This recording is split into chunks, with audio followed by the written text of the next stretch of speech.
কি করো? এই তো মামা বই রয়েছি। মামা অনেক শীত পড়তেছে, কি করে ভাই? কি করবি হেইয়া? তবে একটা কাম কর, জামা কাপড় সব খুললে তো।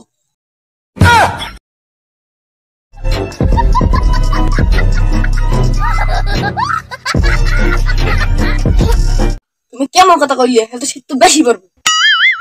কে বাইক না, তুই জানো না লোহা দিয়ে লোহা কাটতে হয়? তাই শীতের তুই কিভাবে প্রতিহত করবি?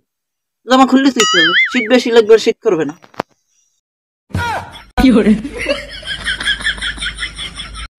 এ বাইক না হুন্নে যাবি।